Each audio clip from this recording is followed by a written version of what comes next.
Hello बच्चा लोग, मैं आदित्यानंद आपका वेलकम करता हूं इलेक्ट्रिक चार्जेस एंड फील्ड के लेक्चर नंबर 15 में। और आज अपन करने वाले हैं बचवा लोग एंड बचवी लोग सबसे पहले कुछ होमवर्क डिस्कशन।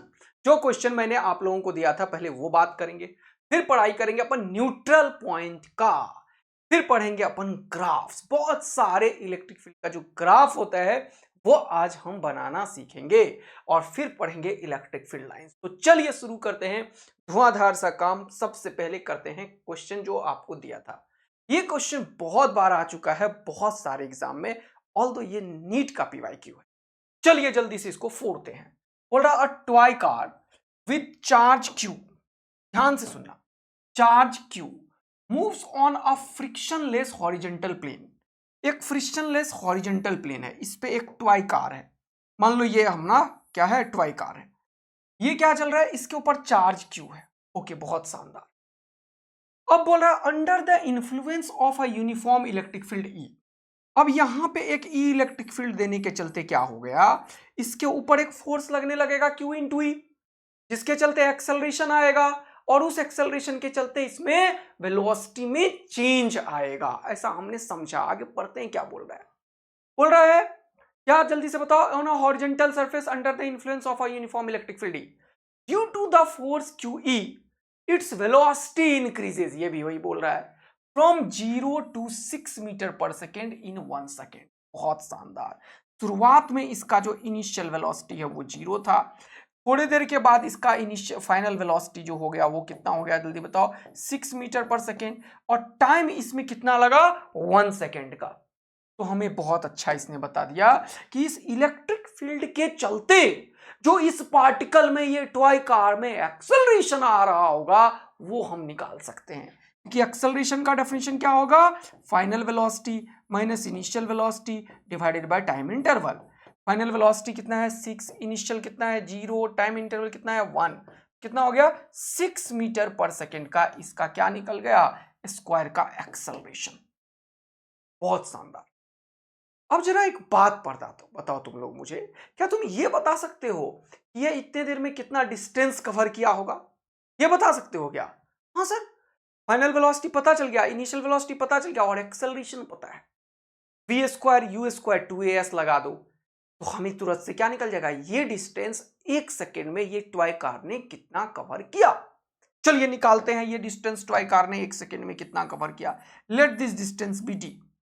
तो distance covered by the toy car in 1 second निकालो तो कितना हो गया, फटाफट से बताओ। तो ये निकलोगे V square minus U square is equal to 2as।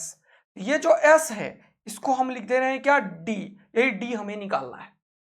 तो v का वैल्यू कितना है, 6 है, तो 6 का स्क्वायर हो गया 36। u कितना 0, तो 36 में से 0 चला गया, डिवाइडेड बाय 2a। तो हमने निकाला यहां से ये जो d है इसका वैल्यू हो जाएगा 36 डिवाइडेड बाय 2 इंटू a कितना है 6, तो 6 2 जा 12, तो ये फाइनली कितना हो गया, 3 से कैंसिल आउट हो गया। अरे 60 जा 12, 6 दिन कितना होता है, 12 3 36, तो ये कितना हो गया 3 मीटर का बचवा। यानी कि ये डिस्टेंस इसका 3 मीटर का हो गया है सर। ये डिस्टेंस इसका 3 मीटर का हो गया है सर। बहुत बढ़िया। अब क्वेश्चन वाला क्या पूछ रहा है, आगे पढ़। बोल रहा है at the instant the direction of the field is reversed. देखो ध्यान से, पहले इसके ऊपर इस इलेक्ट्रिक फील्ड के चलते फोर्स इधर था, एक्सेलरेशन इधर था। अब इस इंस्टेंट पे इलेक्ट्रिक फील्ड का डायरेक्शन हमने रिवर्स किया। इस इलेक्ट्रिक फील्ड के डायरेक्शन को रिवर्स करने से क्या हुआ, जरा ये बताओ। इस टॉय कार में अब रिटार्डेशन स्टार्ट हो गया। इस टॉय कार में अब रिटार्डेशन स्टार्ट हुआ। काइनेमेटिक्स का एक बड़ा ही महत्वपूर्ण सा प्रिंसिपल है कि अगर इसको इसी एक्सेलरेशन से 1 सेकेंड में अगर ये 6 मीटर पर सेकेंड का किया है, क्या वेलोसिटी गेन, तो अगर वो रिटार्डेशन कर दो उतना ही, तो अगले 1 सेकेंड में ये 0 भी हो जाएगा। यानी कि जितना से ये प्राप्त किया है वेलोसिटी उतना ही वेलोसिटी खत्म कर देगा उतने ही टाइम पे, अगर रिटार्डेशन को रिवर्स कर दो तो। ये कहां से सर, काइनेमेटिक्स से। नहीं पता हमें सर, अब बता के दिखाओ कि ये कैसे होगा। अरे प्रूफ कर लो। बताओ कितनी देर के बाद ये फाइनल वेलोसिटी जीरो करेगा। तो देखो 1 ही सेकेंड आएगा। कैसे सर? देखो ना, अरे यार u ये हो गया और फाइनल वेलोसिटी जीरो हो गया। निकालो कितनी देर के बाद ये अपना वेलोसिटी जीरो करेगा, निकालो। तो क्या लिखोगे? v बराबर u प्लस ए टी। नहीं आया बात समझ में? मैं अगर ये बोलूं कि कितने देर के बाद ये अपना वेलोसिटी को जीरो करेगा, या मैं ये बोलूं कितनी देर के बाद ये रुक जाएगा, क्या होगा? वो टाइम 1 सेकेंड होगा, वो डिस्टेंस d के बराबर होगा। मैं ये बोलना चाह रहा हूं। ये तुम्हें आता है? जरा सोच के देखो फटाफट से। मान लो कोई पार्टिकल है, ये 6 मीटर पर सेकेंड से जा रहा है और इसके पास एक्सेलरेशन भी 6 मीटर पर सेकेंड स्क्वायर है। ये तो खुद ही बोल रहा है कि मैं 1 सेकेंड तक चलूंगा। और अदरवाइज तुम वी स्क्वायर फाइनल वेलोसिटी मान लो जीरो, क्योंकि रिटार्डेशन है तो इसका वेलोसिटी कम होगा। ये जब डिस्टेंस निकालोगे, लेट इट बी एक्स, फिर से लगा दो V square minus U square is equal to 2 into A into X. देखो ये x का वैल्यू कितना निकला, रिटार्डेशन है तो ये -6 हो जाएगा। फिर से x का वैल्यू कितना निकला? 3 मीटर। ये निकलना ही था। टाइम निकालो, v बराबर u प्लस ए टी से लगाओ। v कितना है? 0। u कितना है जल्दी बताओ? 6 -6 इंटू टी। 60 को इधर कर दो, t कितना निकला? 1 सेकेंड। ये होता ही होता है काइनेमेटिक्स के रूल्स के अकॉर्डिंग। अगर किसी एक्सेलरेशन से किसी डिस्टेंस को कवर करने में या किसी टाइम के बाद एक वेलोसिटी मिलता है, अगर उसी एक्सेलरेशन को रिटार्डेशन का नाम दे दिया जाए, मतलब वो रिवर्स डायरेक्शन में लगा दिया जाए, तो उतने ही देर के बाद ये रुकेगा, उतने ही डिस्टेंस कवर करके ये रुकेगा। तो ये आज के बाद से एकदम याद रख लेना और तुम लोग बन गए हो एकदम तगड़ा डबल ए आर्मी। बोलो बच्चों, एकदम सेट हो गया दिमाग में? Yes sir. तो चलिए जल्दी से इसका क्वेश्चन को सॉल्व कर लेते हैं। तो बोल क्या रहा है? That instant the direction of the field is reverse, the car continues to move for 2 more second. Car continue to move for 2 second तक कार और चला है। 2 सेकेंड तक कार और चला है। 2 सेकेंड तक कार और चला है। तो क्या होगा? 1 सेकेंड पे तो इसका वेलोसिटी जीरो हो गया होगा और फिर अगले 1 सेकेंड में दोबारा से ये जो रिटार्डेशन था, ये जो है वो इसको खींच के दोबारा से यहीं आएगा। ये कैसे पता सर? फिर से लगा दो तुम। क्या लगाएं सर? 1 सेकेंड में ये कितना दूरी तय करेगा? अगर इनिशियल वेलोसिटी जीरो है, पार्टिकल के ऊपर 6 मीटर पर सेकेंड स्क्वायर का रिटार्डेशन लग रहा है, तो देखो 1 सेकेंड में कितना दूरी तय करेगा? अरे यही आ जाएगा। अच्छा, अब आया समझ में। तो पूछ क्या रहा था क्वेश्चन वाला, वो देखो। बोल रहा है the average velocity and the average speed क्या होता है? टोटल डिस्टेंस बाय टाइम, आज ही सुबह पढ़ाया हूं। और एवरेज वेलोसिटी क्या होता है? Displacement by time of a toy car in time interval 0 to 3 second. तो निकल गया सर। अब कहानी देखिए, आपने स्टार्ट किया था टॉय कार को यहां से, ये चला यहां से यहां तक 3 मीटर का, फिर यहां वेलोसिटी गेन कर लिया 6, फिर ये चला 3 मीटर का। कैसे पता? अभी तुरंत निकाला है मैंने। 3 मीटर चला अगले दूसरे सेकेंड में, फिर ये वापस भी 3 मीटर ही आया होगा। तो अगर ये कोई चीज यहां से चला, ये ऐसे चला, फिर यहां तक आया, फिर वापस आया, तो इसका डिस्प्लेसमेंट क्या है? ये इनिशियल एंड फाइनल पोजीशन। देखो ध्यान से, ये क्या है? इनिशियल, ये है इनिशियल पॉइंट, और ये क्या है? Final point. इनिशियल और फाइनल पॉइंट के बीच का ये जो डिस्टेंस है, इसी को हम बोलते हैं क्या? जल्दी से बता दो, डिस्प्लेसमेंट। तो ये कितना हो जाएगा बताओ? ये 3, 6 में से 3 कम कर दोगे तो 3 ही हुआ। तो अगर इस क्वेश्चन में तुमको निकालना होगा, सबसे पहले क्या निकालना है मुझे नहीं पता, पढ़ लो दोबारा से। एवरेज वेलोसिटी तो डिस्प्लेसमेंट, और एवरेज स्पीड तो डिस्टेंस। एवरेज वेलोसिटी निकालते हैं सबसे पहले। तो क्या होगा? एवरेज, एवरेज वेलोसिटी, ये हो जाएगा displacement by time. Displacement by time taken. तो डिस्प्लेसमेंट कितना है? 3 मीटर का। टाइम कितना लगा? 3 सेकेंड का। तो क्या हो गया answer? 1 metre per second is the average. तो मजा आया। इसी को अगर मैं बात करूं किसका? Average speed. क्या बात करूं मैं? जल्दी से बताओ। एवरेज स्पीड क्या होगा? जल्दी बताओ। एवरेज स्पीड क्या होगा? जल्दी बताओ। ये होगा वी एवरेज, है ना, वेक्टर का मॉडुलस का। तो ये क्या होगा? Distance by time interval. Distance by time interval. Distance कितना है? जल्दी से बताओ। डिस्टेंस कितना है? जल्दी से बताओ, फटाफट से बताओ। डिस्टेंस कितना है? ये हो गया कितना? 3, 3, 6 और 3, 9। और टाइम कितना लगा 3 सेकेंड, तो कितना हो जाएगा 9/3। तो फाइनल आंसर कितना है बोलोगे 3 3 जा 9। ये क्वेश्चन को 2-3 बार कर लेना दोस्त। Average velocity 1, average speed 3 metre per second. तो तुम्हें एक बढ़िया चीज यहां से समझ में आया होगा। इसको 2-3 बार करना, जिसको दिक्कत हुआ होगा वो दोबारा से इसको देखना, और अभी तुरंत 3-4 बार करना, जिससे कि ये जहन में बैठ जाए। पूरा काइनेमेटिक्स का क्वेश्चन, ऐसे क्वेश्चन अभी काइनेमेटिक्स में भी करेंगे अब। तो हो गया 1 metre per second, 3 metre per second. देखो ऑप्शन कहीं है? यस सर, ये रहा 1 और 3, यही ऑप्शन है और कहीं नहीं है 1 और 3, तो बी आंसर हो जाएगा। चलिए, अगर किसी को डाउट हुआ पिछले क्वेश्चन में तो इसको दोबारा से रिकैप करके देखो, क्योंकि रिकॉर्डिंग है, बहुत आराम से प्यार से समझ में आएगा। 1-2 बार देखो, बहुत सारा फिजिक्स था उसमें। फिर बोल रहा है अगला क्वेश्चन में, a particle of mass m charge q is placed at rest. Okay, initial velocity 0 पे एक m मास का और एक q चार्ज का पार्टिकल है, m मास का एंड q चार्ज का पार्टिकल है।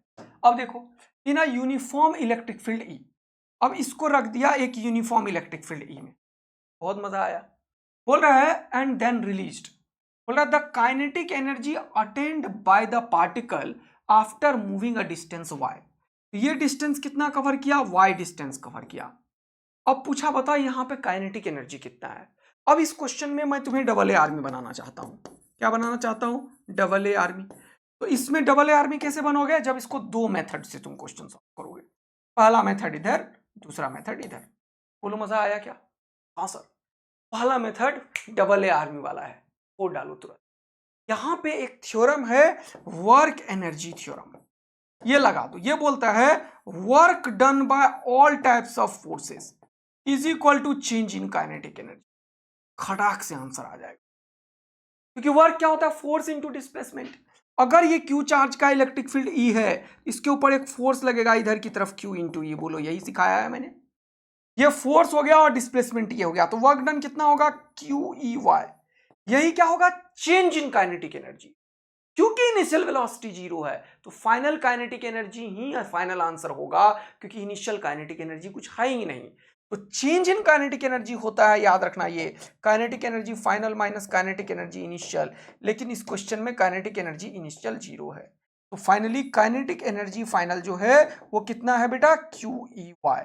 हमसे क्या पूछा है क्वेश्चन में? फिर से बोले the kinetic energy attained by the particle, यानी कि फाइनल काइनेटिक एनर्जी ही पूछा था, वो डायरेक्ट निकल गया, आंसर हो गया क्यू। आंसर क्या हो गया? Q E. अब मान लो किसी को ये नहीं करना, तो काइनेटिक एनर्जी के लिए फॉर्मूला उसको पता है क्या? Half M V final square. क्योंकि उसने फाइनल काइनेटिक एनर्जी पूछा तो उसको फाइनल वेलोसिटी की जरूरत पड़ेगी। अब हमारा क्वेश्चन है यहाँ पे वेलोसिटी बता दो सर आप, यहाँ का वेलोसिटी कैसे निकलेगा? इससे हमें एक्सेलरेशन निकालना पड़ेगा, और ये डिस्प्लेसमेंट दे रखा है, तो हम फॉर्मूला लगा देंगे। कौन सा? V square minus U square is equal to 2as। अब देखो ध्यान पूर्वक बच्चों, फाइनल वेलोसिटी हमें निकालना है, इनिशियल वेलोसिटी 0 है, एक्सेलरेशन हमें नहीं पता, तो हम क्या करेंगे? ये जो फोर्स निकाला Q इंटू ई, उसको m से डिवाइड कर देंगे, तो एक्सेलरेशन निकल जाएगा।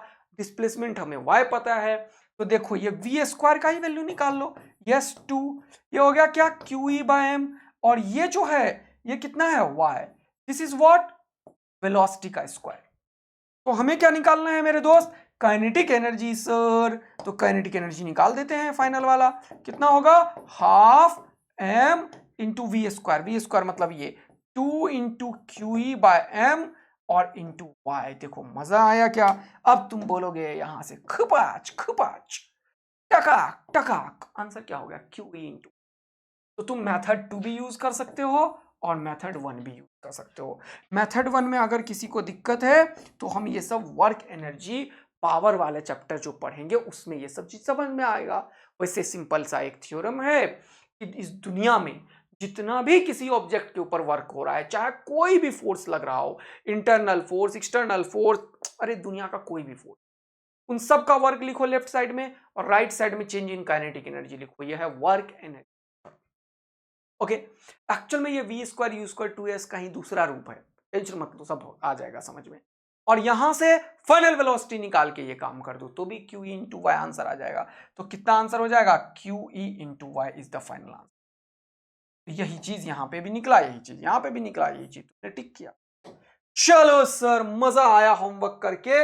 अब आपको मैं पढ़ाने वाला हूं neutral point, very very important. What do you mean by neutral point? बताओ न्यूट्रल मतलब क्या होता है? उसको कोई फर्क नहीं पड़ता हो, तुम लोग ने बोला पूरा न्यूट्रल है, कोई मतलब नहीं उसे, है कि नहीं? बोलो। तो न्यूट्रल पॉइंट वो पॉइंट होता है where the net electric field is a point a point where a point where net electric field is zero, a point where net electric field is point where net electric field is zero called neutral. Neutral point क्या होता है? A point where net electric field is zero. जरा सा समझते हैं एक question को लेकर। सपोज करो कि मेरे पास एक चार्ज है कैपिटल क्यू और एक दूसरा चार्ज है मान लो स्मॉल। इन दोनों का बीच का कुछ दूरी है, कितना मानना पसंद करते हो? Let the distance between these two charges is small R. मैंने बोला बताओ इन दोनों चार्जेस के बीच में कहीं न्यूट्रल पॉइंट है? तो कहने का मतलब बताओ वो पॉइंट जहां पे नेट इलेक्ट्रिक फील्ड जीरो, कहां पे संभव है पहले ये चेक करो। इस जगह पे अगर जाओगे, इसका फील्ड होगा इधर की तरफ और इसका भी फील्ड होगा इधर की तरफ, ये दोनों एडिटिव इन नेचर, कभी जीरो नहीं होगा। इस जगह पे आओगे तो इसका फील्ड होगा इधर की तरफ, इसका फील्ड होगा इधर की तरफ। ऐसा क्यों कर रहे हो सर? क्योंकि फील्ड पॉजिटिव चार्ज के चलते बाहर की तरफ होता है और निगेटिव चार्ज के चलते चार्ज की तरफ होता है। तो यहां पे कहीं पे चेक करते हैं, देखते हैं। यहां पे मान लेते हैं तो ये बोलेगा इधर की तरफ मेरा फील्ड है, ये बोलेगा इधर की तरफ फील्ड है। यानी कि यहां पे संभावनाएं जागृत हो रही हैं कि इन दोनों के बीच में कहीं फील्ड जीरो हो सकता है, क्योंकि इसका फील्ड और इसका फील्ड दोनों एक दूसरे के डायरेक्शन के अपोजिट है। अगर दोनों बराबर भी हो गया तो पक्का एक दूसरे को कैंसिल आउट कर देगा। कैंसिल आउट कर देगा तो अपन यहां पे बोलेंगे नेट इलेक्ट्रिक फील्ड जीरो। तो मैंने माना कि यहां से x डिस्टेंस पे कोई एक पॉइंट है P जहां पे नेट इलेक्ट्रिक फील्ड जीरो है। तो ये डिस्टेंस कितना हो जाएगा? r minus x. बोलो हाँ है ना? क्या बात समझ में आई? कोई दिक्कत? इस Q के चलते यहां पे फील्ड क्या होगा बताओ मुझे? k q by are square. इस Q के चलते यहां पे फील्ड क्या होगा? k q by R minus X का होल स्क्वायर। ऐसा क्यों किया सर? क्योंकि मुझे न्यूट्रल पॉइंट निकालना है और न्यूट्रल पॉइंट का डेफिनेशन है neutral point is the point where net electric field is zero. बोलो एकदम मस्ती में चल रहा है जीवन, पक्का सीखते जा रहे हो। तो यहां पे ये जीरो मैंने बनाया फील्ड। इसका मतलब कि ये वाला फील्ड और ये वाला फील्ड दोनों का डायरेक्शन अपोजिट होना चाहिए, दोनों का मैग्नीट्यूड बराबर होना चाहिए, तभी नेट फील्ड जीरो। अब ये के और के खत्म हो गया। इसको मैं क्या कर सकता हूं वो देखो। हमेशा ये चीज मेरा याद रखना कि ये स्क्वायर को घर लेके मत जाना, ना ही इसको ब्रेक कर, ए माइनस बी का होल स्क्वायर ए प्लस बी का होल स्क्वायर ब्रेक करना, इसको निपटाना। तो ये इसको मैं लिख सकता हूं root under Q by X का होल स्क्वायर। बोलो निपट गया क्या? हाँ सर। इसको भी निपटाना, root under Q by R minus X का होल स्क्वायर। अब देखो क्या ये दोनों स्क्वायर और स्क्वायर निपट गया क्या? खुपाज खुपाज। अरे वाह सर क्या बात है, हमने 4 डाला है। Yes, root Q divided by X is equal to root small Q divided by R. तो ये हमारे को क्या समझ में आ रहा है? न्यूट्रल पॉइंट समझ में आ रहा है। यहां से समझ में आया root Q divided by X is equal to root small Q divided by R minus X. अब ये एक्स पता चल जाएगा हमें, क्रॉस मल्टीप्लाई कर दो तो root Q into R minus root Q into X, ये यहाँ पे रूट क्यू एक्स। अब ये इधर चला गया तो क्या हो जाएगा वो देखो, इधर गया एक्स कॉमन हो गया root Q plus root Q is equal to root Q R. तो ये एक्स का वैल्यू क्या होगा वो देखो, root Q divided by root Q plus root under Q. सही कर रहा हूं? कुछ गलत तो नहीं कर रहा हूं? जल्दी बोलो। नहीं सर एकदम सही है। और यहां पे ये चीज तो नीचे आ गया और इनटू क्या लिखोगे? Small R. ये क्या है? ये वो पॉइंट है एक्स, कहां से? कैपिटल क्यू वाले चार्ज से, जहां पे कि नेट फील्ड जो है वो जीरो। तो कभी भी अगर तुमसे पूछता है बताओ न्यूट्रल पॉइंट क्या है, इसका मतलब एक ऐसा पॉइंट जहां पे नेट इलेक्ट्रिक फील्ड जीरो होगा। क्लियर हुआ क्या? कोई परेशानी तुम लोगों को? एकदम मस्ती में चल रहा है? एक और क्वेश्चन सॉल्व करते हैं, चलो तब समझ। न्यूट्रल पॉइंट वाला ही है क्या सर? हाँ, चलो एक क्वेश्चन सॉल्व करते हैं, फिर ग्राफ बनाने में ये कॉन्सेप्ट बहुत यूजफुल होगा। जैसे सपोज करो कि मेरे पास एक चार्ज है -4q और एक चार्ज यहां से r डिस्टेंस पे है +q। इन दोनों के बीच की दूरी है r। Find the position from q और फ्रॉम -4q, डजंट मैटर, कहीं से भी निकाल लो, where the net electric field is 0। या फिर find the position of the neutral point along the line joining the charges q and -4। मैं interested हूं इन दोनों को मिलाने वाले लाइन में, मुझे बताओ न्यूट्रल पॉइंट कहां पे है। मैं इंटरेस्टेड हूं इन दोनों को मिलाने वाले लाइन में, बताओ न्यूट्रल पॉइंट कहां पे है। आया बात समझ में? Find the position where neutral, where find the position of the neutral point, simple सा, find the position of neutral point, find the position of neutral point। ठीक है दोस्त, find the position of neutral point। बोलो कोई दिक्कत, कोई tension, कोई परेशानी? मजेदार बात समझ में आया? Yes sir. चलिए देखते हैं। ऐसे चीज को देखने के लिए सबसे पहले चेक करो क्या इन दोनों के बीच में कभी न्यूट्रल पॉइंट हो सकता है क्या। ये बोलेगा इलेक्ट्रिक फील्ड को इधर के रीजन में चल भाग जा, और ये बोलेगा चल आ जा मेरे पास। जब भी कभी ऐसे डायरेक्शन सेम मिल जाए ना, तब कभी भी जीरो हो ही नहीं सकता, क्योंकि neutral point is the point where net electric field is 0। यही तो बताया मैंने, नेट इलेक्ट्रिक फील्ड जो है वो क्या है? 0 है। Neutral point is the point where net electric field is 0। अब इन दोनों चार्ज के बीच में नेट इलेक्ट्रिक फील्ड 0 हो ही नहीं सकता। नेट 0 तब हो सकता है जब एक के फील्ड को दूसरा का फील्ड ओवरकम करे, कैंसिल आउट करे। वो यहां हो ही नहीं रहा है, तो इसका मतलब नेट इलेक्ट्रिक फील्ड 0 इन दोनों के बीच में इस बार नहीं हो सकता। चार्ज के चलते देखो भी फील्ड का डायरेक्शन मैं कैसे बता रहा हूं। ये पॉजिटिव चार्ज है तो इससे फील्ड निकलता है, तो हम क्या कर रहे हैं? इधर दिखा रहे हैं। ये पॉजिटिव चार्ज है तो इधर की तरफ फील्ड इधर होगा, और ये निगेटिव चार्ज के चलते चला आ जा मेरे पास होगा। तो पॉसिबिलिटी है कि इधर पे किसी पॉइंट पे नेट इलेक्ट्रिक फील्ड 0। अब एक चीज चेक करो कि ये छोटा मैग्नीट्यूड का चार्ज है तो दूरी कम है, ये मैं फोर्स में बताया, और ये बड़ा मैग्नीट्यूड का चार्ज है, दूरी भी ज्यादा है। तो यहीं पे संभावनाएं जागृत, क्योंकि बड़ा चार्ज से दूरी ज्यादा है और छोटा चार्ज से दूरी कम है। अगर यहां पे देखोगे, यहां पे भी इसके चलते बोलेगा चल आ जा मेरे पास, इसके चलते बोलेगा चल भाग जा, लेकिन ये जीवन में कभी बराबर नहीं हो सकता। ऐसा क्यों सर? क्योंकि ये चार्ज का मैग्नीट्यूड ज्यादा है और इसके बगल में डिस्टेंस कम है, तो इसका फील्ड बहुत ज्यादा होगा। ये कैसे बोल रहे हो सर? समझ नहीं आ रहा है। ये ऐसे बोल रहा हूं कि किसी क्यू चार्ज के चलते आर डिस्टेंस पे जो इलेक्ट्रिक फील्ड होता है वो होता है K Q by are square. R जितना ज्यादा बड़ा होगा फील्ड उसी तरीके से कम होता जाएगा, आर जितना छोटा होगा फील्ड उतना ज्यादा होगा। इससे बोल रहा हूं। आता आया समझ में कि -4q चार्ज के चलते इस पॉइंट पे जो इलेक्ट्रिक फील्ड होगा सर वो यहां पे ज्यादा होगा। किससे? इससे। ये कैसे सर? क्योंकि इसका Q मैग्नीट्यूड भी कम है और डिस्टेंस ज्यादा है, तो डिनोमिनेटर में अगर कोई चीज बहुत बड़ा रखोगे तो नेट वैल्यू हमेशा कम हो जाता है।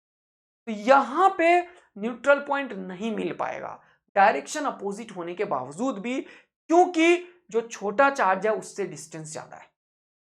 तो this position is not possible for neutral point. यहां पे न्यूट्रल पॉइंट नहीं हो सकता, नहीं हो सकता। कट मारो, cut. Neutral point not possible, not possible. अच्छा, सही बात है। यहां तो दिख ही रहा है कि यहां संभव ही नहीं है, तो न्यूट्रल पॉइंट यहां पे हो सकता है, इधर कहीं। मान लिया कि यहां से x डिस्टेंस पे न्यूट्रल पॉइंट, ओके, किसी पॉइंट P पे न्यूट्रल पॉइंट है मान लो, इसके चलते क्या होगा इलेक्ट्रिक फील्ड? के क्यू बाय एक्स स्क्वायर। और इसके चलते आने वाला इलेक्ट्रिक फील्ड क्या होगा जल्दी बताओ। ये बोलेगा भागजा वाला इलेक्ट्रिक फील्ड, ये बोलेगा आजा वाला electric field, R plus X, तो ये हो जाएगा K 4q by R plus X का होल स्क्वायर। बोलो मजा आया क्या। कभी भी मैंने बोला कि इलेक्ट्रिक फील्ड और फोर्स एक वेक्टर क्वांटिटी है, वहां पे चार्ज का साइन कंसीडर नहीं करते हैं, क्योंकि वो वेक्टर क्वांटिटी है, तो हम डायरेक्शन से यूज करते हैं इन सबको। इसीलिए डायरेक्शन बताया मैंने, इसके चलते इधर की तरफ होगा, इसके चलते इधर की तरफ होगा।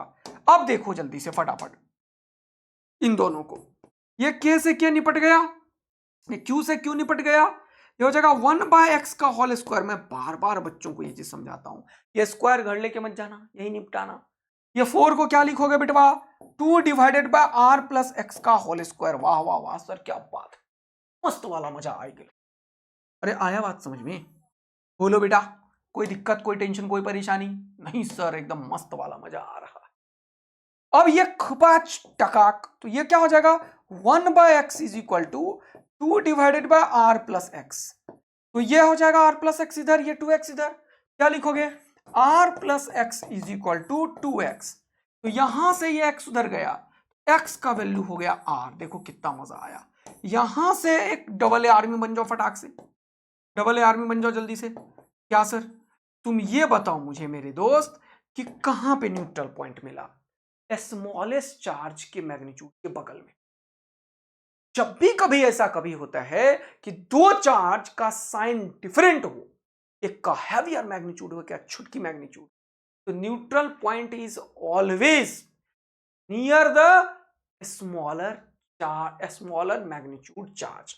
तो इंग्लिश थोड़ा सा अच्छा से लिख लो, है कि नहीं। तो न्यूट्रल पॉइंट का पोजीशन हमेशा कहां पे होगा, near the smaller charge. Smaller charge क्या इंडिकेट कर रहा है, magnitude of the charge should be small. बोलो मस्ती में चल रहा है जीवन, पक्का का पक्का सीखे जा रहे हो, मजा आ रहा है, मस्ती में चल रहा है, यस सर। तो न्यूट्रल पॉइंट हमेशा स्मॉलेस्ट मैग्नीट्यूड वाले चार्ज के नजदीक होगा, हमेशा याद रखना ये चीज। ओके, नोट करके लिख लिया, पक्का, यस सर। ये दूरी r है, तो यहां से ये और ये कितना होगा, 2r दूरी पे न्यूट्रल पॉइंट होगा, और यहां से r दूरी पे। अब आएगा मजा जीवन का। क्या सर, क्या क्या क्या क्या क्या बताइए सर। अब मैं आप लोगों को ग्राफ बना के दिखाना चाहता हूं, खूब सारे ग्राफ। अब मैं क्या चाहता हूं जल्दी बताओ, आप लोगों को ग्राफ बता के बताऊंगा। क्या बताना, ग्राफ, क्या बताना, ग्राफ, क्या बताना, ग्राफ। अब बात को समझने की कोशिश करो, देखो ध्यान से। ग्राफ का कोई भी क्वेश्चन, सिर्फ मेरा 2 लाइन याद रखो, ग्राफ का फोड़ू बचवा बना दोगे, मैं फोड़ू बचवा बना दूंगा मैं, टेंशन मत लो। और बचवी भी बना दूंगा, टेंशन मत लो। बचवी भी फोड़ेगी और बचवा भी फोड़ेगा, क्या बोलते हो, हाँ समझ आ रहा है भैया, समझ आ रहा है इलेक्ट्रिक फील्ड, पक्का का पक्का। जल्दी कमेंट करके बता, यस सर, मस्त वाला मजा आ रहा है, जबरदस्त वाला मजा आ रहा है। ठीक है दोस्त, चलो एक्शन में आ जाओ। नो द पॉइंट इज, कभी भी तुम्हें ग्राफ निकालना हो, जैसे कि क्या है क्वेश्चन सर बताइए। मान लो तुमसे किसी ने बोला कि भैयो यहां पे है एक चार्ज, और भैयो यहां पे है दूसरा क्यू चार्ज, ऐसा बोल दिया। ठीक है दोस्त, दोनों पॉजिटिव क्यू चार्ज। इसको कॉपी करता हूं मैं, कॉपी कॉपी, ओके इधर आ जाओ। मान लो मैंने बोला यहां पे है कैपिटल क्यू चार्ज, ध्यान से केंद्रित करना, ध्यान केंद्रित करना, और यहां पे भी है कैपिटल क्यू चार्ज, दोनों पॉइंट पे। मैंने बोला बता इसका ग्राफ क्या होगा, इलेक्ट्रिक फील्ड वर्सेस आर का ग्राफ। मुझे ई वर्सेस आर का ग्राफ निकाल, कैसे निकालेंगे सर। कोई भी क्वेश्चन आए तुम मेरा 2 लाइन याद रखो, कोई भी क्वेश्चन आए ग्राफ का तुम मेरा सिर्फ 2 लाइन याद रखो। कौन कौन सा, कोई भी इस दुनिया में ग्राफ बनाने के लिए इलेक्ट्रिक फील्ड वर्सेस आर का सिर्फ 2 पॉइंट यूज करूंगा मैं, और कोई भी ग्राफ बना दूंगा। कौन कौन से पॉइंट सर, पहला find the neutral point, find the position of neutral. NP लिख दिया तो आधे लोग निपट जाएंगे क्या, नहीं यार, मेरा बचवा लोग कैसे भूल सकता है। क्या हो जाएगा, न्यूट्रल पॉइंट। हमें न्यूट्रल पॉइंट का पोजीशन निकालना है। क्या निकाला है, न्यूट्रल पॉइंट का पोजीशन। पहला स्टेप है, दूसरा स्टेप है क्या सर, क्या क्या क्या क्या क्या? पहला find the position of the neutral point, और दूसरा स्टेप क्या है जल्दी से बताओ? Direction of the electric field का ध्यान रखेंगे। Always always always always always direction of the electric field, direction of the electric field should be, इधर देखो, ऑलवेज लिखने का जरूरत नहीं है, ऑलवेज तो तुम समझ ही गए हो। दूसरा ऐसे ही लिख देता हूं क्या? Direction of electric field, direction of electric field due to all the charges. तो इसका क्या मतलब है? जितने भी चार्ज होंगे वो सब चार्जेस के चलते डायरेक्शन ऑफ इलेक्ट्रिक फील्ड, देखो कहां, नियर द चार्जेस। कहां पे? Near the charges, near the charges. ये क्या मतलब हुआ, इसको जरा समझे। देखो, अगर मैंने बोला कि ये क्यू चार्ज है तो इस क्यू के अगल बगल ही देखो बस, और कहीं देखने की जरूरत नहीं है। मन करे तो देख लो, जरूरत अगल बगल में है। ये पॉजिटिव क्यू है, इसके अगल बगल में देखो। अब एक बहुत इंपॉर्टेंट पॉइंट मैं तुमसे पूछना चाहता हूं। सपोज करो हमारे पास ये क्यू कोई चार्ज है, इसके चलते इसी के पॉइंट पे कितना इलेक्ट्रिक फील्ड है बताओ। यानी कि मेरा क्वेश्चन है, there is a charge capital Q, find the electric field due to this charge at this position. What do you mean by this position? The position is itself the position of the charge. यानी कि charge के जगह पे ही उसी charge का electric field कितना है, जल्दी से बताओ। क्वेश्चन आया समझ में? मतलब इसके जस्ट बगल में बताओ इलेक्ट्रिक फील्ड कितना है, यहां पे बताओ इलेक्ट्रिक फील्ड कितना है, यहां पे बताओ इलेक्ट्रिक फील्ड कितना है, यहां पे बताओ इलेक्ट्रिक फील्ड कितना है, यहां पे बताओ इलेक्ट्रिक फील्ड। तो तुम बोलोगे सर इसके चलते किसी आर डिस्टेंस पे तो इलेक्ट्रिक फील्ड आपने बताया हुआ है, कितना? के क्यू बाय आर स्क्वायर, और यहां पे आर कैप। बहुत मजा आया। अब क्या हुआ, ये जो आर है इसको तुमने क्या किया? कम करना शुरू किया। इस चार्ज को कम किया, कम किया, कम किया, कम किया, कम किया, कम किया, कम किया, कम किया, कम किया, कम किया, कम किया, कहां पहुंच गए? तो जब आर को कम करते करते करते करते तुम यहीं पहुंच गए हो मेरे दोस्त, तो मुझे बताओ यहां पे आर का वैल्यू कितना है? Sir, at the position of charge itself r is tends to 0, यानी कि इसी पोजीशन पे, यह जो पोजीशन है, इसी पोजीशन पे r का वैल्यू टेंस टू 0। जब तुम इस फॉर्मूला में r टेंस टू 0 रखोगे तो something bye 0 is not defined, यानी कि चार्ज के आसपास के रीजन में और चार्ज के ही प्लेस पे इलेक्ट्रिक फील्ड का मैग्नीट्यूड नॉट डिफाइंड होता है। नॉट डिफाइंड मतलब इनफाइनाइट हम बोल।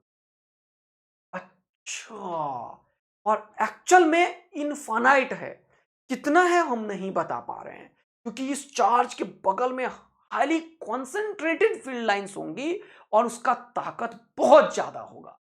तो आज के बाद से ये बात अपने जहन में बिठा लेना कि किसी भी चार्ज के पोजीशन पे इलेक्ट्रिक फील्ड इसी चार्ज के चलते नॉट डिफाइंड, यानी कि electric field at the position of the charge itself is not defined. क्या लिखाया मैंने तुम्हें, जल्दी बताओ। इलेक्ट्रिक फील्ड, बहुत इंपॉर्टेंट लाइन है ये, क्या बताया मैंने? Electric field, electric field at the position of charge itself, at the position of charge itself is not defined, is not defined। तो कितना होगा? इसको अगर नियर पॉइंट मान लो, n का नाम दे दिया, तो electric field at near point कितना हो? न्यूट्रल पॉइंट नहीं है ये, नियर पॉइंट है, ध्यान रखना। कितना होगा? Infinitive, not defined. अब ये प्लस इन्फिनिटिव होगा या माइनस इन्फिनिटिव होगा, ये कौन बताएगा सर? ये डायरेक्शन ऑफ इलेक्ट्रिक फील्ड। जैसे कि अगर मान लो यहां पे क्यू चार्ज है, तो इस क्यू चार्ज के इस तरफ फील्ड कैसा होगा? ये बोलेगा चल भाग जा इधर की तरफ, इधर के डायरेक्शन को तुम पॉजिटिव कंसीडर, तो इसी के जस्ट इस चार्ज के चलते इस रीजन में इलेक्ट्रिक फील्ड इन्फिनिटिव का होगा और पॉजिटिव का होगा, क्योंकि इसके चलते इधर की तरफ इलेक्ट्रिक फील्ड है और इधर का डायरेक्शन पॉजिटिव है। इस चार्ज के चलते इसके जस्ट बगल में इधर की तरफ इलेक्ट्रिक फील्ड जो होगा वो इस डायरेक्शन में होगा। अगर इलेक्ट्रिक फील्ड इधर पॉजिटिव है तो इधर का डायरेक्शन नेगेटिव होगा। पॉजिटिव को हमेशा ऊपर दिखाएंगे, नेगेटिव को नीचे दिखाएंगे। तो इसके चलते इलेक्ट्रिक फील्ड इस रीजन में यहां पे होगा और इधर की तरफ के रीजन में माइनस इंफिनिटी की तरफ होगा। क्या ये बात समझ में आया तुम लोग? ये मैंने क्या सिखाया? पहले न्यूट्रल पॉइंट फाइंड करो, फिर दूसरा चार्ज के चलते फील्ड का डायरेक्शन फाइंड आउट करो। इस चार्ज के चलते फील्ड यहां पे इधर की तरफ, इस चार्ज के चलते फील्ड यहां पे इधर की तरफ, इस चार्ज के चलते फील्ड यहां पे इधर की तरफ, इस चार्ज के चलते फील्ड यहां पे इधर की तरफ।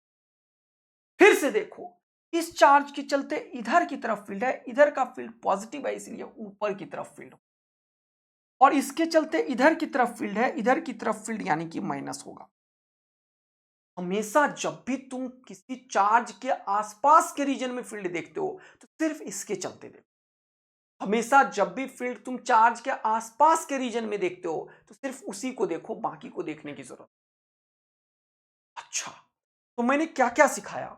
सबसे पहले न्यूट्रल पॉइंट फाइंड करो जो बचा हुआ है, फिर direction of the electric field due to all the charges near the charges.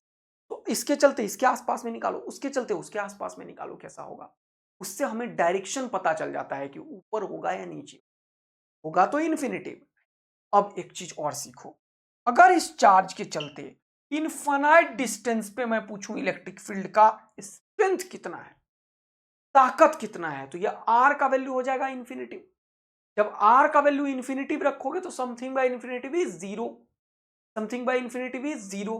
तो यहां पे इस आर का वैल्यू जो होगा वो टेंस टू इन्फिनिटिव होगा, और इसके चलते इलेक्ट्रिक फील्ड का जो स्ट्रेंथ होता है वो फिर से कितना है? Something bye infinitive is not defined, गलत, जीरो के आसपास, बहुत छोटा होता है। तो नेग्लिजिबल मैग्नीट्यूड है जिसे हम बोलते हैं बिल्कुल 0 वोल्ट पर मीटर होगा। ये यूनिट है वोल्ट पर मीटर इलेक्ट्रिक फील्ड का। क्या है यूनिट? वोल्ट पर मीटर, या फिर इसका दूसरा भी यूनिट है, अभी पढ़ाया था मैंने, force per unit test charge, तो न्यूटन पर कूलम भी इसका यूनिट हो। यानी कि इनफाइनाइट डिस्टेंस पे, यानी कि लार्ज डिस्टेंस पे किसी चार्ज के चलते इलेक्ट्रिक फील्ड का मैग्नीट्यूड, ताकत, स्ट्रेंथ 0 होता है, और उसी चार्ज से आर दूरी पे के क्यू बाय आर स्क्वायर होता है, और उसी चार्ज के पोजीशन पे नॉट डिफाइंड होता है, जिसे हम इंफिनिटिव का नाम देते हैं। क्या ये तीन चीज पूरा जहन में बैठ गया? तो कोई भी ग्राफ यूं दमादम निकाल के रख दोगे। जरा देखना, ग्राफ बनाते हैं। तो अब इसके चलते न्यूट्रल पॉइंट बताओ सर, ये दोनों सेम चार्ज है तो बीच में होगा, ये आधा दूरी पे होगा के क्यू बाय आर स्क्वायर, ये आधा दूरी पे होगा के Q by are square. This is the position of neutral point. Okay, neutral point. और कहीं न्यूट्रल पॉइंट होगा? नहीं होगा। ये क्यू बोलेगा चल भाग जा, वो भी बोलेगा चल भाग जा। इधर कहीं होगा? नहीं, तो ये बोलेगा भाग जा, वो भी बोलेगा भाग जा। जब कभी भी न्यूट्रल पॉइंट ना हो तो इस लाइन को टच नहीं करेगा, क्योंकि ये वो लाइन है जहां पे इलेक्ट्रिक फील्ड 0 है। ये लाइन में इलेक्ट्रिक फील्ड कितना है? 0। ये कितना है? 0। ये 0 फील्ड का लाइन है, और ये फील्ड ऊपर की तरफ पॉजिटिव है और फील्ड नीचे की तरफ नेगेटिव है। क्या ये सब कुछ समझ में आ गया? तो अब तुम इनको मिला दो। इसके चलते इनफाइनाइट डिस्टेंस पे फील्ड 0 होगा, अभी तुरंत मैंने सिखाया है, और इसके चलते और उसके चलते, दोनों के चलते इधर भी इनफाइनाइट डिस्टेंस पे 0 होगा, और दोनों के चलते इधर भी जब r को बहुत बढ़ा दोगे तो भी 0 होगा। 0 होगा मतलब कंफर्म 0 नहीं होगा, क्योंकि इन्फिनिटिव तुम्हें थोड़ी पता है। नहीं सर, तो इसमें क्या क्या किया मैंने, दोबारा से रिकैप करो। मैंने एक चार्ज के चलते पहले डायरेक्शन निकाल ली। डायरेक्शन इधर है, पॉजिटिव चार्ज है तो ऊपर लिख दिया बिंदु, डायरेक्शन इधर है, नीचे लिख दिया बिंदु। इस चार्ज के आसपास इलेक्ट्रिक फील्ड इन्फिनिटिव होता है, इसीलिए एकदम ऊपर एकदम नीचे। फिर न्यूट्रल पॉइंट देखा, दोनों चार्ज का मैग्नीट्यूड बराबर है तो न्यूट्रल पॉइंट बीच में होगा, इधर होगा नहीं, इधर होगा नहीं। फिर तीसरा चीज जो अभी बताया मैंने कि चार्ज के पोजीशन पे फील्ड नॉट डिफाइंड होता है, इन्फिनिटिव होता है। चार्ज से बहुत दूर इनफाइनाइट डिस्टेंस पे इलेक्ट्रिक फील्ड का ताकत बिल्कुल खत्म सा होता है, और किसी आर डिस्टेंस पे इलेक्ट्रिक फील्ड के क्यू बाय आर स्क्वायर होता है। तो यहां पे देख लेंगे जल्दी से फटाफट, ये सारा खेल हो गया। तो अब हमारे पास पॉइंट्स हैं, एक ये है एक ये है, इसको मिला दो। इलेक्ट्रिक फील्ड यहां पे इस तरीके से, एक ये पॉइंट है, एक ये पॉइंट है, एक ये पॉइंट है, इसको मिलाओ। फ्री हैंड से हमेशा मिलाना हो, या अपने आप ऐसा ही बनेगा, देख लो। फ्री हैंड से हमेशा मिलाना, ये अपने आप ऐसा ही बने। फ्री हैंड से मिलाना होता है, ये अपने आप ऐसा ही बने। गलत गलत गलत, ये जिधर है उधर ही डायरेक्शन में लेना, इसको कट नहीं कर सकता ये। क्यों सर, कट क्यों नहीं कर सकता? क्योंकि ये जीरो फील्ड वाला लाइन है, और इधर कहीं जीरो फील्ड आ ही नहीं रहा है, कि neutral point is the point where net electric field. यही तो सिखाया तभी से कि न्यूट्रल पॉइंट वो पॉइंट है जहां पे इलेक्ट्रिक फील्ड कितना है, न्यूट्रल पॉइंट वो पॉइंट है जहां पे इलेक्ट्रिक फील्ड कितना है, न्यूट्रल पॉइंट वो पॉइंट है जहां पे इलेक्ट्रिक फील्ड, यहां पे क्या होगा, तो ये इस तरीके से होगा, इस तरीके से होगा, इस ऐसे। देखो कितना मजेदार ग्राफ। अब इस ग्राफ को सबसे पहले सुनो ध्यान से, कोई भी ग्राफ इस दुनिया में 3 पॉइंट से बनता है। न्यूट्रल पॉइंट फाइंड करो, इस चार्ज के अगल बगल में इलेक्ट्रिक फील्ड फाइंड करो, और इन्फिनिटी पे जीरो होता है। अब इन्फिनिटी पे जीरो देखो, हमेशा जिधर की तरफ होगा चार्ज उधर ही देखो, जब तक कि न्यूट्रल पॉइंट ना मिल जाए इधर। तो ये न्यूट्रल पॉइंट इधर था ही नहीं, तो ये क्रॉस कर ही नहीं सकता, तो हमेशा इधर इधर होगा। न्यूट्रल पॉइंट इधर था ही नहीं, तो इसको क्रॉस नहीं कर सकता, क्योंकि ये न्यूट्रल पॉइंट वाला लाइन है। ये लाइन कौन सा है, न्यूट्रल पॉइंट वाला, क्योंकि इसी लाइन पे फील्ड ऑलवेज जीरो है, क्योंकि ये एक्स और वाई एक्सिस की तरह है। तो वाई एक्सिस का ये ओरिजिन है, वाई एक्सिस पे इलेक्ट्रिक फील्ड है, यानी कि इलेक्ट्रिक फील्ड जीरो इस पॉइंट पे हो रहा है। क्या बात समझ में आई? अच्छा लगा, मजा आया भाई लोग? हाँ सर। बात को आगे बढ़ाते, दूसरा ग्राफ बनाते, चलो ये ग्राफ बनाने की कोशिश करते हैं। ओके सर, इस बार एक पॉजिटिव ले लो और एक निगेटिव ले लो। चलो, एक पॉजिटिव चार्ज ले लिया और एक निगेटिव ले लिया। पॉजिटिव चार्ज क्या करेगा, बोलेगा चल भाग जाओ। इधर की तरफ का डायरेक्शन पॉजिटिव है, इधर की तरफ का डायरेक्शन पॉजिटिव है, तो इलेक्ट्रिक फील्ड इधर की तरफ पॉजिटिव, ये स्टैंडर्ड डायरेक्शन है। और ये बोलेगा चल भाग जाओ इधर की तरफ, इधर की तरफ का डायरेक्शन निगेटिव है, तो निगेटिव होगा। अब ये दोनों चार्ज के चलते देखो न्यूट्रल पॉइंट कहां पे संभव है। देखो ये दोनों चार्ज का मैग्नीट्यूड बराबर है, ये बोलेगा चल आजा मेरे पास, ये भी बोलेगा चल भाग जा। इस डिस्टेंस में कहीं न्यूट्रल पॉइंट पॉसिबल ही नहीं है। बोलो हाँ यार, इधर कभी भी न्यूट्रल पॉइंट पॉसिबल ही नहीं है। इधर देखो, अब क्योंकि चार्ज का मैग्नीट्यूड सेम है, ऑल्दो ये बोलेगा चल भाग जा, वो बोलेगा चल आ जा, लेकिन वो चल आ जा चल भाग जा के बराबर हो ही नहीं सकता। सिमिलरली इधर ये बोलेगा चल भाग जा, ये बोलेगा चल आ जा, लेकिन क्योंकि ये चार्ज नजदीक है तो इसका फील्ड ज्यादा होगा, और ये चार्ज दूर है तो इसका फील्ड कम होगा, क्योंकि magnitude of the charge same है और डिस्टेंस अलग अलग है। तो न्यूट्रल पॉइंट इसमें संभव ही नहीं है। न्यूट्रल पॉइंट तब होगा जब नेट इलेक्ट्रिक फील्ड जीरो होगा। क्योंकि चार्ज का मैग्नीट्यूड सेम है, तो यहां पे अपोजिट है, लेकिन इसका दूरी कम है और इसका दूरी ज्यादा है। तो के क्यू बाय आर स्क्वायर इसमें करोगे तो यह आर प्लस एक्स हो जाएगा, और इसमें करोगे तो के क्यू बाय एक्स स्क्वायर हो जाएगा। दोनों कभी बराबर नहीं हो सकता, डायरेक्शन बराबर, वो डायरेक्शन अपोजिट है बट मैग्नीट्यूड बराबर नहीं होता। तो न्यूट्रल पॉइंट यहां से वहां तक कभी मिल ही नहीं सकता। अब देखो, अब एक पॉइंट यहां पे मिला, मैंने बोला इन्फिनिटी पे जब न्यूट्रल पॉइंट नहीं है तो जिधर ये आए उधर ही तुम पॉइंट मार लो। इन्फिनिटी पे जिधर इसके चलते, पहले देखो ये निगेटिव चार्ज के चलते बोलेगा चला आजा मेरे पास, निगेटिव चार्ज क्या बोलेगा, चला आजा मेरे पास। इधर का डायरेक्शन क्या है, निगेटिव, अगर ये पॉजिटिव है तो इधर निगेटिव, इधर निगेटिव है, इसका मतलब इसके चलते डायरेक्शन में इलेक्ट्रिक फील्ड नीचे होगा, और इसके चलते यहां पे बोलेगा चला आजा मेरे पास। इसके पोजीशन में आसपास सिर्फ इसे देखो, और इसके आसपास सिर्फ इसे देखो, दोनों को नहीं देखना है। इसके चलते पॉजिटिव है तो भाग जा, भाग जा मतलब इधर, इधर मतलब पॉजिटिव, इसके चलते इधर, इधर मतलब डायरेक्शन निगेटिव नीचे, निगेटिव के चलते चल आजा मेरे पास, और इधर भी चल आजा मेरे पास। इधर का डायरेक्शन के चलते क्या होगा जल्दी से बता दो मुझे, ये अट्रैक्ट करवाएगा, डायरेक्शन इधर है मतलब इसके चलते इसके आसपास के रीजन में पॉजिटिव इन्फिनिटी। बोलो मजा आया क्या, बोलो मस्त वाला मजा आया क्या मेरे दोस्त। तो अब ये दोनों चार्ज का मैग्नीट्यूड बराबर है और जीरो कहीं भी नहीं है, तो ये चार्ज कुछ इस तरीके से, अच्छा यहां पे इस तरीके से दोनों को मिला, अच्छा और यहां पे इस तरीके से, ये इन्फिनिटी पे तो जीरो ही होगा, जिधर है चार्ज उधर ही होगा, इस तरीके से। ओहो हो सर मजा आ गया हमें ग्राफ बना। अब ऐसा ही सिमिलर एक ग्राफ होमवर्क दे रहा हूं, यहां पे मान लो प्लस क्यू है या माइनस क्यू और माइनस क्यू का ग्राफ बना के दिखाओ मुझे तुम लोग जल्दी से, होमवर्क फटाक से, ई वर्सेस आर का ग्राफ बनाओ, जो जो बताया वही करना। इस माइनस क्यू के चलते इधर की तरफ बोलेगा चल आजा मेरे पास, और ये वाला बोलेगा चल आजा मेरे पास, तो यस बीच वाले पॉइंट पे न्यूट्रल पॉइंट संभावना है, क्योंकि दोनों निगेटिव चार्ज बोलेगा चल आजा आजा, तो यहां पे न्यूट्रल पॉइंट होगा। इसके जस्ट बगल में अंदर की तरफ होगा और इधर की तरफ फील्ड निगेटिव होगा, इसके जस्ट बगल में इसकी तरफ होगा और ये वाला डायरेक्शन पॉजिटिव है तो पॉजिटिव होगा। ग्राफ कैसा बना, अरे वाह सर मजा आ गया। बोलो निगेटिव चार्ज के बगल में अट्रैक्ट करवाएगा, इधर का डायरेक्शन हो गया पॉजिटिव और बहुत दूर तो हो जाएगा जीरो, तो इन दोनों को मिला दो ऐसा।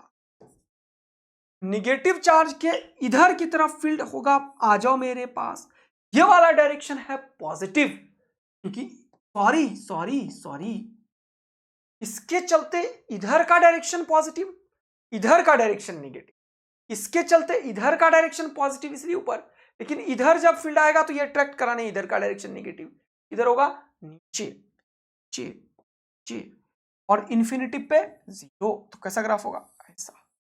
क्या ये लाइन सबको समझ में आ गया, तो जल्दी से वाई टैप कर दो, आग लगा दो पक्का। अब एक शानदार और बेहतरीन ग्राफ बना के दिखा, कौन सा सर कौन सा, एक जगह मान लो चार्ज -4q है और दूसरे जगह मान लो चार्ज q है, इसके चलते बता, होमवर्क करोगे, एक होगा नहीं तो ऐसा क्या, चलो ट्राई करके देखो, ट्राइट होमवर्क क्वेश्चन दे रहा हूं, ये वाला तो हो गया मैंने ही करवा लिया, इसमें खोपड़ी लगेगा ध्यान रखना, ये तो मैंने ही कर दिया, वो होमवर्क रहा ही नहीं, अच्छा एक ही रहा होमवर्क, ठीक है दोस्त। तो ये ग्राफ कुछ इस तरीके से बनता है, ये तो मैंने ही बना दिया था, ये ग्राफ बड़ा ही शानदार ग्राफ है, थोड़ा दिमाग लगेगा, इसको जरूर अटेम्प्ट करना। हम है नायाब बैच में जहां पे फिजिक्स धुआंधार होता है, पूरा 11th पूरा 12 और एक क्लब में केमिस्ट्री होता है, जो कि आज आने वाला है शाम में रात बजे, रात बजे मतलब 8:30-9 बजे। चलिए अब बात करते हैं, क्या सर क्या क्या क्या क्या क्या, इलेक्ट्रिक फील्ड लाइंस का बात करते हैं। अब ये तीसरा टॉपिक स्टार्ट हो रहा है, इलेक्ट्रिक फील्ड लाइंस, इसके बाद 3 टॉपिक पढ़ेंगे, इलेक्ट्रिक फ्लक्स, गॉस लॉ और डायपोल, और ये चैप्टर बड़ा प्यार से कंप्लीट होगा, एक सेशन में खूब सारे न्यूमेरिकल करेंगे, ताकि थोड़ा ये लंबा खींचा है चैप्टर, ये चैप्टर बहुत बड़ा चैप्टर है, 3 ही चैप्टर फिजिक्स में सबसे बड़ा है, जिसमें से एक ये इलेक्ट्रिक चार्ज, दूसरा ऑप्टिक्स और तीसरा 11th का रोटेशन, लेकिन रोटेशन अब आसान हो गया क्योंकि उसमें से बहुत सारे सिलेबस हटा दिया। तो इलेक्ट्रोस्टैटिक्स बहुत बड़ा चैप्टर है और ऑप्टिक्स के बाद सब छोटे छोटे 8-10, इसमें थोड़ा लंबा टाइम लगता। ओके सर, सपोज करो कि मैंने तुम्हारे लिए क्या किया, यहां पे इलेक्ट्रिक फील्ड लाइंस को बताना शुरू किया, तो ये जो इलेक्ट्रिक फील्ड लाइंस है ये एक इमेजिनरी लाइंस है, कौन सा है, इमेजिनरी है, सपनों की दुनिया वाली लाइंस, इसको फैराडेज ने बनाया था विजुलाइज करने के लिए दुनिया वालों को, कि किसी चार्ज के आसपास के रीजन में फील्ड का क्या ताकत होगा, वो तुम फील्ड लाइन से समझ सकते हो। तो इलेक्ट्रिक फील्ड लाइंस एक इमेजिनरी कॉन्सेप्ट है, ऐसा नहीं होता कि रियल में चार्ज है और आसपास में फील्ड दिख रहा है, तुम्हें कोई फील्ड नहीं दिखता है, चार्ज के आसपास में कोई फील्ड नहीं दिखता है, ये एक इमेजिनरी कॉन्सेप्ट है। और हम इलेक्ट्रिक फील्ड लाइंस इस तरीके से बनाते हैं कि कोई भी एक पॉजिटिव क्यू चार्ज को अगर वहां पे रख दें तो वो पक्का फील्ड लाइन के ऊपर टेंजेंट जिधर ड्रॉ करेंगे उधर ही जाएगा। यानी कि सपोज करो कि मैंने एक इलेक्ट्रिक फील्ड ऐसा बना दिया, सपोज करो, और मैंने बोला कि हमें इस पॉइंट पे एक पॉजिटिव क्यू नॉट चार्ज रखना चाहता हूं, इधर जाएगा, बताओ। तो अगर पॉजिटिव क्यू नॉट चार्ज यहां पे रखोगे तो वो हमेशा इधर की तरफ टेंजेंशियल जाएगा। अगर तुमने बोला सर यहां पे रखें हम एक नया चार्ज पॉजिटिव क्यू नॉट, वो किधर जाएगा, वो टेंजेंशियल जाएगा। यानी कि इलेक्ट्रिक फील्ड लाइंस स्पेस में हम इस तरीके से ड्रॉ करते हैं कि जिस भी पॉइंट पे इलेक्ट्रिक फील्ड हमें निकालना हो वहां पे टेंजेंट ड्रॉ कर देंगे तो ये नेट इलेक्ट्रिक फील्ड का डायरेक्शन बताता है। याद रखना, हमेशा ये नेट इलेक्ट्रिक फील्ड का डायरेक्शन बताता है। क्या सर, क्या? टेंजेंट। तो हम इलेक्ट्रिक फील्ड के ऊपर अगर टेंजेंट ड्रॉ करें तो वो टेंजेंट उस पॉइंट पे नेट इलेक्ट्रिक फील्ड की तरफ दिखाता है। तो कभी भी ये जो इलेक्ट्रिक फील्ड लाइंस हम बनाते हैं वो इस तरीके से बनाते हैं कि tangent drawn on the field lines at any point gives the direction of field at that point. जब भी मैं लिखता हूं फील्ड, इसका मतलब होता है नेट फील्ड, इसका मतलब होता है नेट इलेक्ट्रिक फील्ड, इसका मतलब होता है नेट इलेक्ट्रिक। जब भी मैं बोलता हूं फील्ड, इसका मतलब होता है नेट इलेक्ट्रिक फील्ड। अगर मैं बोलूं यहां पे बताओ मेरे दोस्त नेट इलेक्ट्रिक फील्ड का डायरेक्शन किधर है, तो तुम यहां पे टेंजेंट ड्रॉ कर दो इधर। यहां पे बताओ नेट इलेक्ट्रिक फील्ड का डायरेक्शन किधर है, यहां पे बताओ नेट इलेक्ट्रिक फील्ड का डायरेक्शन किधर है, इधर है। यहां पे बताओ नेट इलेक्ट्रिक फील्ड का डायरेक्शन किधर है, इधर है। गेटिंग? तो ये लाइन पूरा क्लियर हुआ। अब यहां पे ये पॉजिटिव क्यू चार्ज क्या बोल रहा था वो समझने।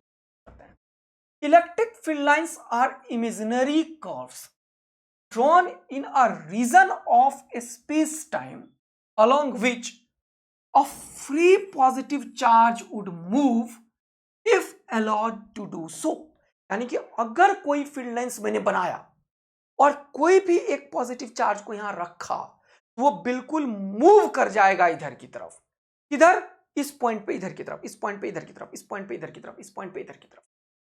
यही मैं बोल रहा हूं, इलेक्ट्रिक फील्ड लाइंस एक इमेजिनरी लाइंस है, कर्व है किसी रीजन में, और हम इस तरीके से बनाते हैं कि इसके ऊपर जब हम टेंजेंट ड्रॉ करें तो उस पॉइंट पे वो नेट इलेक्ट्रिक फील्ड को बताएगा। अगर किसी पॉजिटिव चार्ज को यहां पे रखें तो वो चार्ज हमेशा इस फील्ड के टेंजेंट के अलोंग मूव कर जाएगा। क्या ये बात पूरा समझ में आ गया? तो हमेशा याद रखना, electric field lines are drawn in such a way so that tangent on the field lines gives the direction of net electric field at that point। ये बहुत इंपॉर्टेंट लाइन है कि इलेक्ट्रिक फील्ड लाइंस हमेशा ऐसे बनाते हैं कि इसके ऊपर टेंजेंट नेट इलेक्ट्रिक फील्ड। अब बात आया कि इस इलेक्ट्रिक फील्ड का कुछ प्रॉपर्टीज है, जैसे कि ये इलेक्ट्रिक फील्ड जो है वो रिलेटिव स्ट्रेंथ को बताता है। ये इलेक्ट्रिक फील्ड किसे बताता है? रिलेटिव स्ट्रेंथ को। What does it mean? आ जाओ इधर। ये किसे बताता है? रिलेटिव स्ट्रेंथ को। सुनो ध्यान से, हमेशा याद रखना, डेंसिटी का मतलब है relative closeness. What do mean by relative closeness? जैसे यहां पे देखो, ये फील्ड लाइंस बड़ा दूर दूर है, तो यहां का फील्ड जो होगा, मान लो ये बी पॉइंट पे, मान लो ये पॉइंट बी है, मान लो ये पॉइंट बी है, यहां पे ये क्या हो रहा है भैया, ये पॉइंट मान लो बी है, तो यहां पे इलेक्ट्रिक फील्ड कम होगा। यहां पे इलेक्ट्रिक फील्ड लाइंस की डेंसिटी सेम है, ए पॉइंट पे इलेक्ट्रिक फील्ड जो होगा और सी पॉइंट पे जो इलेक्ट्रिक फील्ड होगा ये दोनों बराबर होगा। तो जहां पे डेंसर है फील्ड लाइंस वहां पे इलेक्ट्रिक फील्ड का स्ट्रेंथ ज्यादा होगा। जहां पे रेरर है, दूर दूर है फील्ड लाइंस, वहां पे फील्ड स्ट्रेंथ कम होगा।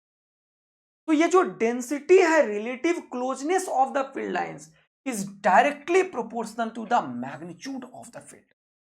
कितना ताकतवर फील्ड है, तो तुम बोलोगे ए का ताकत फील्ड का सबसे ज्यादा है, सी का भी ताकत इसी के बराबर है, और ये दोनों बी से बड़ा है। ये मैग्नीट्यूड की बात मैं कर रहा हूं इलेक्ट्रिक फील्ड का। तो इलेक्ट्रिक फील्ड का मैग्नीट्यूड हम relative closeness of field line से बता सकते हैं। एक और बहुत इंपॉर्टेंट लाइन, इसको मैं समझाने की कोशिश करता हूं। जैसे कि ये लाइन को मैं अभी बता रहा हूं, लेकिन इससे पहले एक इंपॉर्टेंट लाइन मेरे पास है, उसको समझाऊंगा। जैसे कि सपोज करो मेरे पास एक चार्ज है Q, अगर इस चार्ज से मान लो 2 इलेक्ट्रिक फील्ड लाइन निकला, तो अगर मैं डबल कर दिया चार्ज तो इससे फील्ड लाइंस भी डबल हो जाएगा, 4 इलेक्ट्रिक फील्ड। यानी कि number of field lines is directly proportional to the magnitude of the charge. अगर ये, अच्छा ये प्लस क्यू क्यों लिख रहा हूं मैं, इसको माइनस क्यू लिखना था मुझे, ये माइनस क्यू लिखो, ये -2 क्यू लिखो, -3 क्यू लिखो। अगर 1 से 2 चार्ज है तो यहां पे 3 है, तो कितना होगा जल्दी से बताओ? 6 चार्ज होगा, 6 फील्ड लाइंस होगा। 1 2 3 4 5 6, 6 फील्ड लाइन। आया मजा? क्लियर हुआ? तो 1 से अगर 2 निकला तो 2 से 4 निकलेगा, 3 से 6 फील्ड लाइंस निकलेगा। अब ये बढ़िया नहीं बनाया मैंने फील्ड लाइंस, तुम बढ़िया बना सकते हो। कैसे सर? थोड़ा सा यूनिफॉर्मिलिटी दिखाओ। ये इनके बीच में इस तरीके से 60-60 का एंगल होगा, तभी तो 6 बना पाओगे। कितना बना दिया? 1 2 3 4, अब यहां पे मान लो 5 6। ठीक है दोस्त, आया बात समझ में? ऐसे ही निगेटिव चार्ज होगा तो अट्रैक्ट करेगा फील्ड लाइंस। देख रहे हो, इस पे कितना करेगा अट्रैक्ट? 4 करेगा अट्रैक्ट। इस पे क्या करेगा? 6 करेगा अट्रैक्ट। बोलो मजा आया? कोई दिक्कत है सर? तो ये लाइन मैंने यहां पे लिखा है, देखो। क्या सर? क्या क्या क्या क्या क्या? Relative number of lines is proportional to the magnitude of charge. ये बहुत इंपॉर्टेंट लाइन है। रिलेटिव नंबर ऑफ लाइंस, किसी एक के चलते तुम नहीं बोल सकते हो, एक पे और 2 पे कंपेयर करके बोल सकते हो। कोई हो सकता है एक पे 10 बना दे, तो दूसरे पे उसे कितना बनाना पड़ेगा? 20। कोई हो सकता है एक पे 5 बना दे, तो दूसरे पे उसे क्या लिखना पड़ेगा? 10। इसीलिए वर्ड यूज हो रहा है relative closeness, sorry relative number of lines. हमेशा 2 चार्ज को देख के ही तुम बता पाओगे, यानी कि ये रेशियो के टर्म में होगा। क्या मतलब इसका? नंबर ऑफ फील्ड लाइंस जो होंगे वो चार्ज के मैग्नीट्यूड के रेशियो में होगा। Take another example. इसी लाइन पे मैं क्वेश्चन लिए जा रहा हूं जल्दी जल्दी। ये लाइन बहुत इंपॉर्टेंट है, इसीलिए इस पे मैं क्वेश्चन लिए जा रहा हूं। जैसे कि यहां पे देखो, ये क्वेश्चन है, पढ़ो यहां पे, जल्दी से पढ़ो क्वेश्चन को फटाफट से, और देखो ध्यान से, जल्दी से देखो ध्यान से। बोल रहा है कि फाइंड Q1 by Q2। ये कैसे निकालेंगे? तो अभी बताया, यहां पे चार्ज पॉजिटिव का है तभी फील्ड लाइंस निकल रहा है। कितना निकल रहा है? 1 2 3 4 5 6 7 8 9 10 11 12 13, ये 13 फील्ड लाइंस निकाल रहा है। यहां पे 1 2 3 4 5 6 7 8 9, ये 9 फील्ड लाइंस को अट्रैक्ट करवा रहा है। अब मैं रिलेटिव बता सकता हूं कि Q1 by Q2 जो है वो हो जाएगा कितना? ये कितना है? 3 3 6 3 9 3 12 13 13, और क्योंकि ये मैग्नीट्यूड नहीं लिखा तो मैं -9 लिख सकता हूं, तो -13/9 इसका आंसर आएगा। बोलो मजा आया क्या? -13/9, यहां पे लिख दो 9/13। क्या ये चीज सीखा? ये कहां से बताया सर आपने? कि relative number of field lines charge के प्रोपोर्शनल होता है, वहां से बताया। यानी कि चार्ज का जो मैग्नीट्यूड है वो प्रोपोर्शनल होता है किसके? Relative number of field lines. Relative word is very very important है, relative number of field lines. चलिए दोस्त, इसके ऊपर धुआं धुआं उड़ाएंगे और बाकी पॉइंट्स को भी अपन समझेंगे। आप लोग इसे रीड करके एक बार रखिएगा। पॉजिटिव चार्ज है तो इससे फील्ड लाइंस निकलता है और नेगेटिव चार्ज पे अट्रैक्ट करता है। बाकी समय हो गया है, तो मिलेंगे कल फिर से एक और बेहतरीन सेशन में। तब तक के लिए बाय बाय। मस्त रहिए, पढ़ाई करते रहिए, और अगर ये बहुत अच्छा लग रहा है तो कमेंट्स और लाइक तक करते ही हैं, फटाक से सब्सक्राइब करके शेयर भी कर दिया कीजिए। Thank you, love you, bye bye.